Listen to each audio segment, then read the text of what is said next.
إن الحمد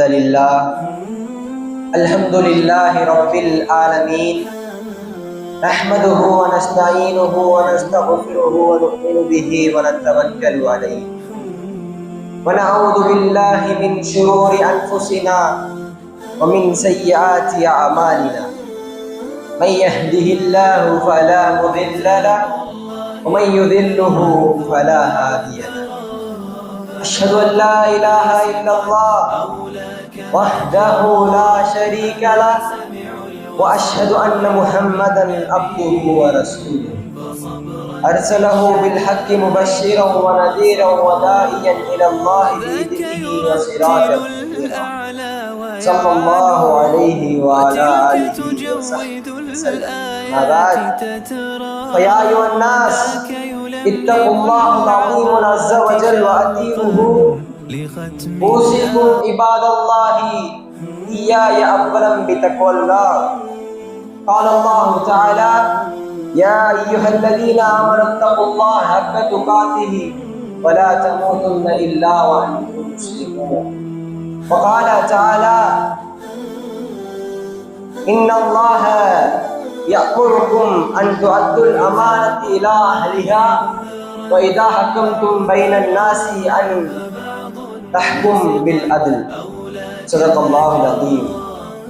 وقال نبينا صلى الله عليه وسلم: إنما الأعمال بالنيات وإنما لكل امرئ ما نوى فمن كانت هجرته إلى الله ورسوله هجرته إلى الله ورسوله فمن كانت هجرته إلى دنيا يصيبها أو امرأة يتزوجها هجرته إلى ما هاجر إليه. وقال نبينا صلى الله عليه وسلم: خيار أئمتكم الذين تحبونهم ويحبونكم وتصلون عليهم ويصلون عليكم أو كما قال عليه الصلاة والسلام. பலவீனமான மனிதனை படைத்து அவனுக்கு தன் அருளையும் பொருளையும் அளித்து அவன் பாவம் செய்திருந்தாலும் தன் கிருபையினால் சோனவளை செய்கின்ற அந்த ரப்பாகிய இரட்சகனாகிய அல்லாஹ்வின் திருப்பெயரால் ஆரம்பம் செய்கின்றேன். அவனுக்கே புகழ்ந்தும் உண்டாகட்டும். அவனுடைய சாந்தியும் சமாதானமும் அவனால் அனுப்பப்பட்ட அனைத்து தூதர்கள் மீதும், அதில் குறிப்பாக நமது நாயகம் ஸல்லல்லாஹு அலைஹி வஸல்லம் அன்னார் மீதும், அவர்களை பின்பற்றியவர்கள் மீதும், பின்பற்றி கொண்டிருப்பவர்கள் மீதும், இனி பின்பற்ற போகும் அனைத்து நல்லுள்ளவர்கள் மீதும் உண்டாகட்டுமாக என்ற கண்ணியமிக்க என்னுடைய சகோதரர்களே, நம்முடைய இந்த வாழ்க்கை எவ்வளவு முக்கியமானது என்று தெரியுமா? நாம் எதை செய்ய வேண்டும், எதை செய்யக்கூடாது, எது நம் மீது கடமை, நம் மீது சுமத்தப்பட்டுள்ள பொறுப்பு என்ன, இறுதியில் அடைய வேண்டிய லட்சியம் என்ன, வாழ்க்கையில் நிர்ணயிக்க வேண்டிய இலக்கு என்ன, தினமும் எந்தவித கட்டணமும் இல்லாமல் அல்லாஹ்வின் அருட்கொடைகளை பயன்படுத்திக் கொண்டிருக்கும் இந்த வாழ்க்கையின் நோக்கம்தான் என்ன போன்ற அனைத்து கேள்விகளுக்கும் சிலருக்கு பதில் அறிந்திருப்பீர்கள், சிலர் இதற்கு பிறகுதான் கற்றுக்கொள்ள முடியும். அதற்காக ஒரு முதல் படியாக நீங்கள் மார்க்க அறிவுரை கற்றுக்கொள்ள இந்த கல்லூரியில் இணைந்திருக்கின்றீர்கள். மேலும் பழைய மாணவர்கள் பிறரை விட ஒரு படி உங்கள் தராஜாக்கள் உயர்த்தப்பட்டுள்ளது. இவ்வாறு இருக்கும் நிலையில் நீங்கள் மக்களை விட கல்வியின் அடிப்படையில் மேலாக இருக்கும் நிலையில் உங்களுடைய குணமும் செயல்பாடுகளும் பிற மக்களை விட சிறப்பாக சரியாக அமைத்துக் கொள்ள வேண்டும். அதற்காக நான் உங்களுக்கு செயல் ரீதியாக ஏற்படுத்திக் கொள்ள வேண்டிய ஒன்றையும் குணம் ரீதியாக மாற்றிக்கொள்ள வேண்டிய ஒன்றையும் வசியத் செய்ய ஆசை. கண்ணியமிக்க சகோதரர்களே, இப்பொழுது நீங்கள் 3லிருந்து 4ஆம் ஆண்டிற்கும் 4லிருந்து 5ஆம் ஆண்டிற்கும் வகுப்பு உயர்வு செய்யப்பட்டிருக்கின்றீர்கள். இப்பொழுதே உங்களுக்கு பொறுப்புகள் சாட்டப்பட்ட ஆரம்பித்திருக்கிறது. இங்க இருக்கும் அனைத்து துறைகளுக்கும் இறுதியாண்டு மாணவர்கள் தலைவர்களாகவும் 4ஆம் ஆண்டு மாணவர்கள் துணைத் தலைவர்களாகவும் பொறுப்பு சாட்டப்பட்டிருக்கின்றீர்கள். ஆக நான் உங்கள் மத்தியில் செயல் ரீதியாக இருக்க வேண்டும் என்றும் நானும் அந்த பண்பு இமாரத் தலைமையாகும், தலைமைத்துவ பண்பாகும். இதை குறித்து நீங்கள் பல உரைகளில் பல உபதேசங்கள் நம்முடைய கல்லூரியிலும் வெளி மஹல்லா பள்ளிவாசலிலும் அதில் துப்பாக்கியிலும் கேட்கப்பட்டிருக்கிறீர்கள். நான் இங்கு உங்களுக்கு அதை குறித்த ஒரு நினைவூட்டலையும் ஒரு தலைவன் என்பவர் எவ்வாறு இருக்க வேண்டும், அவருடைய பண்புகள் என்ன, அவர் தன்னுடைய பொறுப்பை சீராக செயல்பட்டால் அதன் விளைவு என்ன என்பதையும் குறிப்பிட ஆசை. என் அன்பிற்குரியவர்களே, முதலாவதாக இந்த இமாரத் என்பது ஒரு அமானத்தாகும். எனவே நீங்கள் அதனை கவனமாக நிறைவேற்ற வேண்டும், அதில் நீதமாக இருக்க வேண்டும். அல்லாஹ் திருமறையிலே இன்னல்லாஹ யஅமுருக்கும் அன் துஅத்துல் அமானத்தி இலா அஹ்லிஹா வ இதா ஹகம்தும் பைனன் நாஸ் அன் தஹ்குமு பில் அத்ல். அல்லாஹ் உங்களுக்கு கட்டளையிடுகின்றான், நீங்கள் அமானிதத்தை அடைக்கல பொருட்களை உரியவரிடம் ஒப்படைத்து விடுங்கள், நீங்கள் மக்களுக்கு தீர்ப்பு வழங்கினால் நீதமாக தீர்ப்பு வழங்கல் என்பதால் ஒரு தலைவர் என்பவர் எப்பொழுதும் அமீனாக இருக்க வேண்டும். மக்கள் இவரிடம் ஒரு பொருள் ஒப்படைக்கப்பட்டால் அவரிடம் அது பாதுகாப்பாக இருக்கும் என்ற நம்பிக்கை இருக்க வேண்டும். அதாவது உங்களிடம் பொறுப்பு என்ற அமானிதம் ஒப்படைக்கப்பட்டால் அதனை நீங்கள் சீராக இயக்குவீர்கள் என்ற நம்பிக்கை மாணவர்கள் மத்தியில் ஏற்பட வேண்டும். நபி ஸல்லல்லாஹு அலைஹி வஸல்லம் அவர்கள் நுபுவத்துக்கு முன்பே அமீர் என்ற பட்டம் பெற்றவர். மக்கள் நபி ஸல்லல்லாஹு அலைஹி வஸல்லம் அவர்களை கொல்ல திட்டம் தீட்டிய பொழுதும் அவரிடம் அந்த மக்காவாசிகள் நபி ஸல்லல்லாஹு அலைஹி வஸல்லம் அவரிடம் ஒப்படைத்திருந்த பொருளை சரியாக யார் யார் தவறு கொடுத்தாரோ அவரிடம் ஒப்படைத்து விட வேண்டும் என்பதற்காக அலி ரலியல்லாஹு அவர்களை இந்த பொருளை இன்னாருக்கு நீர் ஒப்படைத்துதான் மதீனாவுக்கு வர வேண்டும் என்று ஆணையிட்டிருந்தார். எனவே ஒரு தலைவரிடம் இருக்க வேண்டிய தலையாய பண்பு தான் இந்த அமீன் என்ற பண்பு. இது மட்டும் இருந்தால் உங்களிடம் ஆட்டோமேட்டிக்காகவே இந்த சிறுக் என்ற பண்பு வந்து. இரண்டாவதாக ஒரு தலைவர் பொறுமைசாலியாகவும் மன்னிக்கக்கூடியவராகவும் இருக்க வேண்டும். உங்களை யாரேனும் ஏசினாலோ திட்டினாலோ அதற்காக கோபப்படாமல் அவரை அதற்காக பொறுமையாக இருக்க வேண்டும். உங்கள் துறை சார்ந்த உறுப்பினர்கள் ஏதேனும் தவறு இழுத்து விட்டால் அதற்காக கோபப்படாமல் அவர்களை திட்டாமல் அவர்களை மன்னித்து விட வேண்டும். அல்லாஹ் திருமறை குர்ஆனிலே வஜஅல்னா மின்ஹும் அய்மத்தை யஹ்தூன பி அம்ரினா லம்மா ஸபரு, மேலும் அவர்கள் பொறுமை கொண்டதினாலும் நம் வசனத்தில் உறுதியாக இருந்த காரணத்தினாலும் அவர்களிருந்து நாம் தலைவர்களே நியமித்தோம் என்பதாக. நபி ஸல்லல்லாஹு அலைஹி வஸல்லம் அவர்களுக்கு மக்காவாசிகள் எவ்வளவு கஷ்டம் வந்தார்கள், எவ்வளவு வேதனைப்படுத்தினார்கள். அவரை பொய்யர் என்று கூறினார்கள், சூனியக்காரன் என்று கூறினார்கள், மடையன் என்று கூறினார்கள். வீதியில் நடந்து செல்லும் பொழுது துணியால் அவர் கழுத்தை நெருக்காது, தொழுது கொண்டிருந்த போது ஒட்டக கழிவை அவர் மீது வீசினார். இத்தனை துன்பங்களை செய்த மக்காவாசிகள் பத்தக மக்காவின் போது நபியுடன் நடுங்கி நிற்கும் தருணம் வந்தது. அந்த நேரத்தில் நபி ஸல்லல்லாஹு அலைஹி வஸல்லம் அவர்கள் கூறிய வார்த்தை,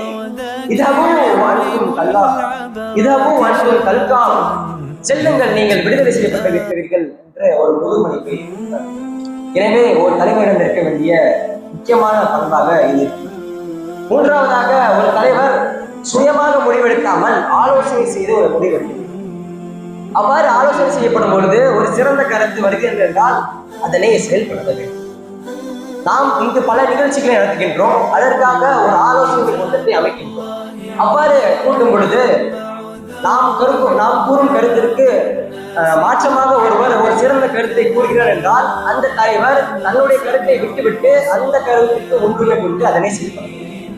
அல்லாஹ் திருமறையிலே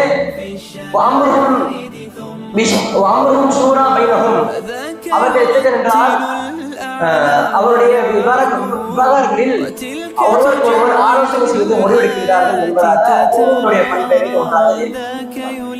நபி ஸல்லல்லாஹு அலைஹி வஸல்லம் அவர்கள் ஏதேனும் ஒரு முடிவு எடுக்க வேண்டும் என்றால் அவர் ஆலோசனை செய்தார். பத்ர் போருக்கு செல்ல வேண்டுமா வேண்டாமா என்று ஒரு ஆலோசனையை சஹாபாக்களுடன் செய்தார்கள். பத்ர் போரில் இந்த இடத்தில் தான் கூடாரம் அமைக்க வேண்டும் என்று தீர்மானித்த போது இப்னு முன்திர் என்ற ஒரு சஹாபி, யா ரசூலல்லாஹ், நீங்கள் கூடாரங்களை கிழக்கின் பக்கமாக அமைத்துக் கொள்ளுங்கள் என்ற ஆலோசனையை கொடுத்த பொழுது அதனை அவர் அங்கீகரித்தார். கந்தக் போரிலே சல்மான் பின் ஃபாரிஸ் அவருடைய ஆலோசனை அடிப்படையில் மதீனாவை சுற்றி அகல் தொழும்படி கட்டளையிட்டிருந்தார். எனவே ஒரு தலைவரிடம் இருக்க வேண்டிய பண்பு ஒரு முக்கியமான முடிவை எடுக்கும் பொழுது ஆலோசனை செய்வது, அது சிறந்த கருத்தாக இருந்தால். நான்காவதாக மிக முக்கியமானது, அவர் மக்களை நேசிக்கிறார். இங்கிருக்கும் தலைவர்கள் உங்கள் துறை உறுப்பினர்கள் மீது அன்பை காட்ட வேண்டும். பாசத்தை வெளிப்படுத்த வேண்டும், அவர்களுக்காக பிரார்த்தனை செய்ய வேண்டும். நபி ஸல்லல்லாஹு அலைஹி வஸல்லம் அவர்கள் கூறினார்கள், "கியாரி அய்மத்திக்கும் அல்லதீன துஹிப்புஹும் வ யுஹிப்பூனகும் வ யுஸல்லூன அலைஹி வ துஸல்லூன அலைஹிம் வ யுஸல்லூன அலைக்கும்." உங்களில் சிறந்த தலைவர் யாரெனில் நீங்கள் அவரை விரும்புவீர்கள், அவர் உங்களை விரும்புவார். நீங்கள் அவருக்காக பிரார்த்தனை செய்வீர்கள், அவரும் உங்களுக்காக பிரார்த்தனை செய்வார். நபி ஸல்லல்லாஹு அலைஹி வஸல்லம் அவர்கள் இந்த உம்மத்தின் மீது அதீத அன்பை காட்டினார்கள். அதற்கு உதாரணம் கூற வேண்டும் என்ற அவசியம் நீங்களே அறிய. எனவே ஒரு தலைவரிடம் இருக்க வேண்டிய 4வது இத்தனை பண்புகளையும் கொண்டு ஒரு தலைவர் எவ்வாறு செயல்பட வேண்டும் என்றால், இந்த பண்புகளுடன் தங்களுக்கு இடப்பட்டிருக்கின்ற அந்த பொறுப்பை சீராக சிறப்பாக செய்வதற்கென்று ஒரு முறையை அமைத்துக் கொள்ள வேண்டும். அந்த முறையின் அடிப்படையில் உங்களுடைய அமானித்த பொறுப்பை நிறைவேற்ற. அவ்வாறு நீங்கள் நிறைவேற்றிவிட்டால் அல்லாஹ் உங்களுக்கு அரசின் நிலையை தருகின்றால் அங்கு நீங்கள் நீதிமிக்க தலைவர் என்ற பட்டியலில். அதற்கு அல்லாஹ் நமக்கு உதவி செய்வார். இரண்டாவதாக, உங்கள் மத்தியில் ஏற்பட வேண்டிய ஒரு குணம் என்பது இத்தாத், கட்டுப்படுவது. நீங்கள் தேர்ந்தெடுத்து நியமித்த தலைமைக்கும் கட்டுப்பட வேண்டும். அவர்கள் உங்களுக்கு ஒரு கட்டளையிட்டால் அதுக்கு பணிய வேண்டும். ஏதேனும் செய்யக்கூடாது என்று தடுத்தால் அதை செய்யாமல் முழுமையாக கட்டுப்பட வேண்டும். நீங்கள் இந்த கல்லூரியில் இருக்கும் பொழுது உங்களுக்கு போர செய்ய வேண்டும் என்ற கட்டளைகள் படுவதில்லை. மாறாக அது சிறிய கட்டளைகள் தான் இருக்கின்றது. ஆனால் அதனை நிறைவேற்றுவதற்காக அதை செய்தால் என்னுடைய உயிரை போகிவிடும் போன்ற காரணங்களை கூறிவிட்டு அதை மறுக்கின்றீர்கள். ஆனால் அல்லாஹ் திருமறையிலே இத்தாத்தை குறித்து பல வசனங்களை குறிப்பிடுவது. உதாரணமாக சொன்னால்,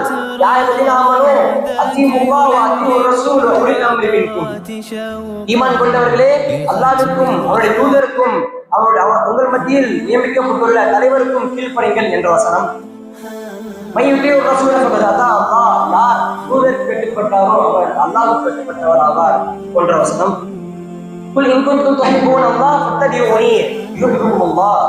அபியே நீர் கூறுவீராக, நீங்கள் அல்லாஹ்வை நேசித்தால் என்னை பின்பற்றுங்கள், அல்லாஹ் உங்களை நேசிப்பார் போன்ற அனைத்து விஷயங்களையும் நீங்கள் அறிந்து கொண்டிருக்கும் நிலையில் இதனை மேற்கொள்வீர்கள். நமக்கு ஒரு கேள்வி வரலாம், அல்லாஹ் அனைத்து இடங்களிலும் அவனுக்கு கட்டுப்பட வேண்டும், அவருடைய தூதருக்கு கட்டுப்பட வேண்டும் என்றுதான் முன்னுரிமை கொடுக்கிறார் என்பதாக. அப்பொழுது நபி ஸல்லல்லாஹு அலைஹி வஸல்லம் அவர்கள் கூறிய இந்த ஹதீஸ்களுக்கு கட்டுப்பட்டது. அவர் கூறியது, மன் அஸாஅனி ஃபகத் அஸா அல்லாஹ் வ மன் அஸாஅனி ஃபகத் அஸா அல்லாஹ். யார் எனக்கு கட்டுப்பட்டாரோ அவர் அல்லாஹ்வுக்கு கட்டுப்பட்டார், யார் எனக்கு மாறு செய்கிறாரோ அவர் அல்லாஹ்வுக்கு மாறு செய்கிறார். பிறகு தொடர்ச்சியாக கூறினார், மன் அஸா அமீரி ஃபகத் அஸாஅனி வ மன் அஸா அமீரி ஃபகத் அஸாஅனி. யார் என் தலைவருக்கு கட்டுப்பட்டாரோ அவர் எனக்கு கட்டுப்பட்டவர், யார் என்னுடைய தலைவருக்கு மாறு செய்தாரோ அவர் எனக்கு மாறு செய்தவர் ஆவார். நாம் இங்கு ஒன்றை சிந்திக்க வேண்டும். நபி ஸல்லல்லாஹு அலைஹி வஸல்லம் அவர்களை பின்பற்றுவதும் அவருக்கு கட்டுப்படுவதும் நம் மீது கடமை என்றால், அவர்கள் ஏவிய விஷயம் உங்கள் தலைவருக்கு கட்டுப்பட வேண்டும். அப்பொழுது உங்கள் மத்தியில் நியமிக்கப்பட்டுள்ள தலைவருக்கு கட்டுப்படுவது உங்கள் மீது கடமைதானே. யார் அவருக்கு மாறு செய்கின்றாரோ அவர் தன் தூதருக்கும் தன்னை படைத்த இறைவனுக்கும் மாறு செய்வார் ஆவார் என்பதை நினைவில் இருக்கிறது. நபி ஸல்லல்லாஹு அலைஹி வஸல்லம் அவர்கள் கூறினார்கள், ஒரு தலைவர் அல்லாஹ்வுக்கு மாறு செய்யும் கட்டளையை பிறப்பிக்காத வரை ஒவ்வொரு முஸ்லிமும் அவர் விரும்பினாலும் சரி விரும்பாவிட்டாலும் சரி அவருக்கு செவிசாய்த்து கட்டுப்பட வேண்டும் என்கிறார். ஒரு முறை சஹாபாக்களை நோக்கி, என் சூனத்தில் அனைவரும், என்னுடைய சமுதாயத்தில் அனைவரும் சூனம் போவார்கள் மறுத்தவரை தவிர என்பதாக. அப்பொழுது சஹாபாக்கள் கேட்கிறார்கள், யார் ரசூலல்லாஹ், யார் அந்த மறுத்தவர்கள் என்பதாக. அப்பொழுது அவர்கள் கூறுகின்றார்கள், எனக்கு கட்டுப்பட்டவர்கள் சோனம் செல்வார்கள், யார் எனக்கு மாறு செய்தார்களோ அவர்கள் தான் மறுத்தவர் என்கிறார்கள்.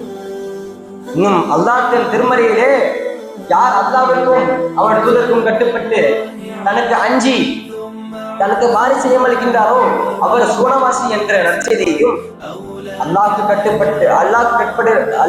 கட்டுப்படுவதை விட்டும் தன்னுடைய தூதருக்கு கட்டுப்படுவதை விட்டும் திரும்பாதீர்கள் என்ற எச்சரிக்கையும் அளிக்கிறான் என்றால், இந்த இஜாத் என்பது எவ்வளவு கடும் எச்சரிக்கை தரக்கூடிய விஷயம் என்பதை நாம் சிந்திக்க வேண்டும்.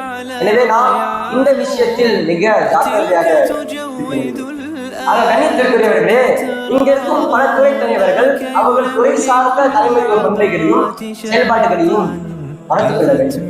இதர மாணவர்கள் அவர்களிடம் கட்டளைக்கு கீழ்ப்படியும் என்ற பண்புகளை ஏற்படுத்திக் கொள்ள வேண்டும். இதை கேட்டோமோ அதன்படி செயலாற்றுவதற்கு வந்த இறைவன் உங்களுக்கு எனக்கும் அருள்பாலிப்பானாங்க. பாரக்கல்லாஹு லனா வ லக்கும் பில் ஆயாத்தி வ திக்ரில் ஹக்கீம்.